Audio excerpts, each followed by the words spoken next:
Estudo da Epístola de Efésios.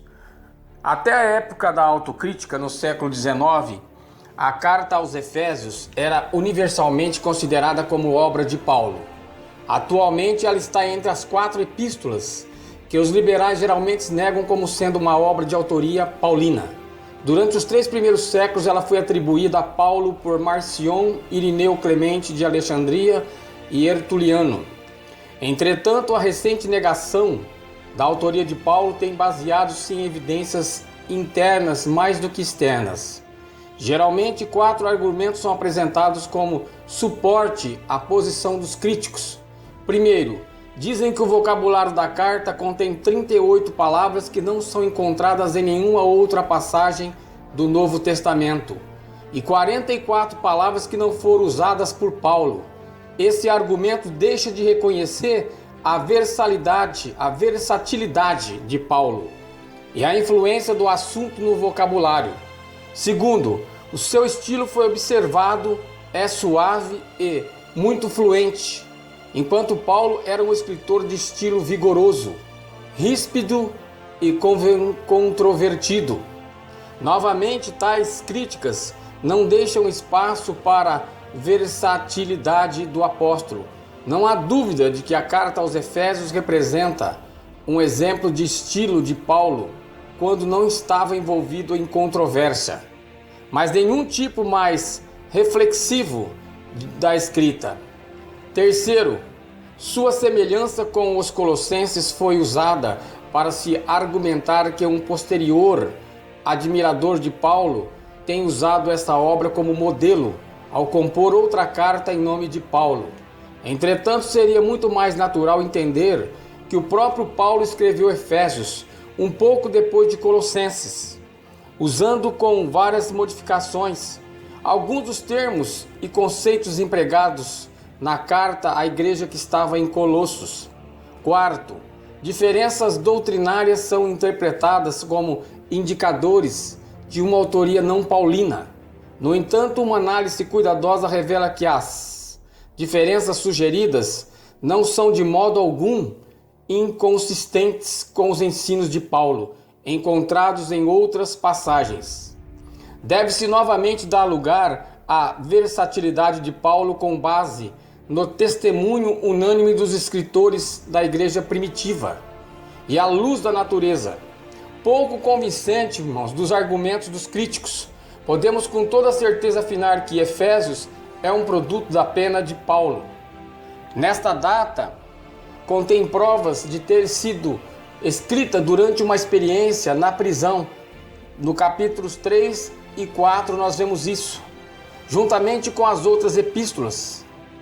A maioria dos estudiosos sustentam uma opinião tradicional favorável a uma origem romana, tendo como base essa suposição.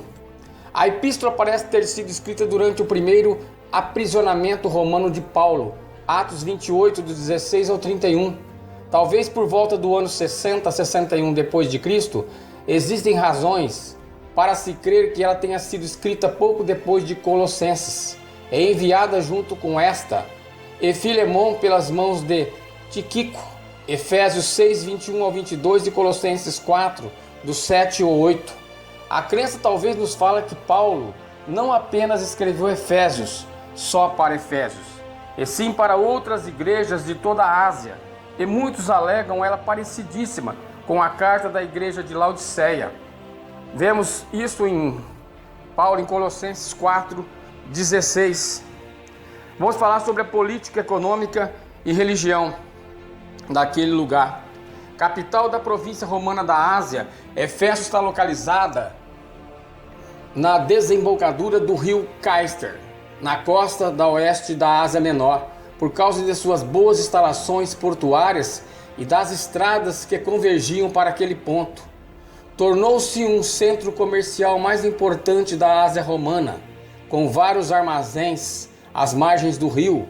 Em Éfeso existia um dos maiores teatros do mundo, com capacidade para 25 mil espectadores, de uma população total estimada em cerca de 300 mil habitantes. Era a 5ª mais populosa cidade do Império. A origem da cidade está oculta na antiguidade legendária. No entanto, por volta de 1044 a.C., colonizadores gregos, sob a autoridade de Androclo, expulsaram os antigos habitantes. Estabeleceram uma cidade grega no local em 133 a.C. Efésio, após uma história bastante diversa, tornou-se parte da província romana da Ásia. A cidade ficou amplamente conhecida por seu templo de Ártemis, Diana, uma das 7 maravilhas do mundo. Não se sabe quando o primeiro templo foi construído. A estrutura que havia nos dias de Paulo foi iniciada por volta de 350 a.C., média 112 por 33 metros, e sua 100 colunas elevavam-se a mais de 18 metros de altura. Sua riqueza, contudo, não era apenas material. Nela se destacavam iniciativas culturais como escolas filosóficas, escolas de magos e muitas manifestações religiosas, sendo a mais significativa em torno de Ártemis, a deusa do meio ambiente, conhecida como Diana pelos romanos, e dedicado a Ártemis, o maior templo nela encontrado por arqueólogos austríacos. A deusa Ártemis era originalmente uma divindade da fertilidade anatoliana, que se tornara parcialmente helenizada. Além de sua importância religiosa, o templo servia tanto como um banco para depósitos, empréstimos de dinheiro, quanto como um refúgio para os fugitivos. Efésios tem um clima, uma região subtropical, praticamente só há nela estações. O inverno é a estação das chuvas, que vai de novembro a abril, e o verão, o período de seca, que vai de maio a outubro. No verão as chuvas são raríssimas, mas as chuvas do inverno superam em quase todo o território a medida de 600 milímetros. A temperatura varia de acordo com os lugares.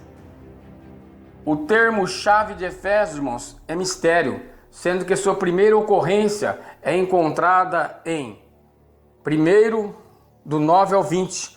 Aqui Paulo identifica um tema que controla a epístola, isto é, o desígnio do plano geral de Deus. O Senhor deseja a suprema união de todas as coisas em Cristo.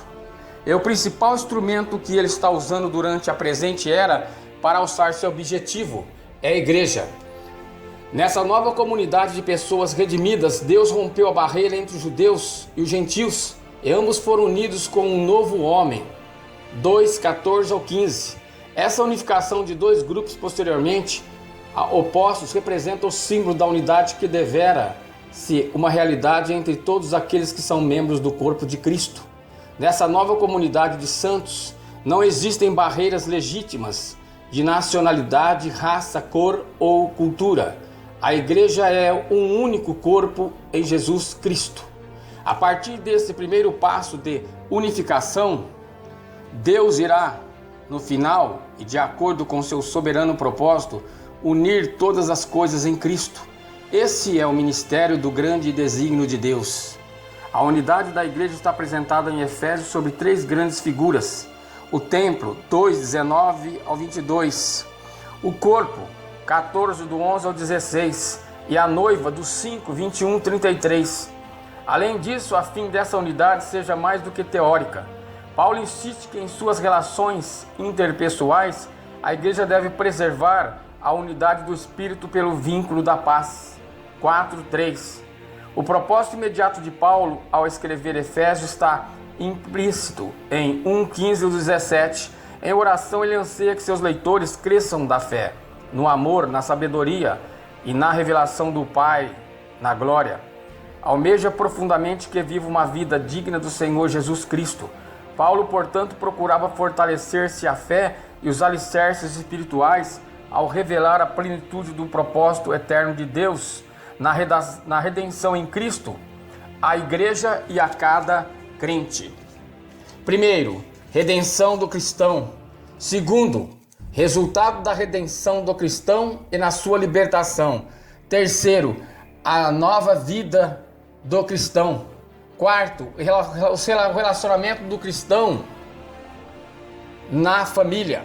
E o quinto, a guerra espiritual do cristão. São fases em que a carta a Efésios os condiciona a ler, ouvir e a crer. Assim é o estudo que nós fizemos, pequeno estudo de Efésios. Eu espero que tenha lhe ajudado. Aleluia.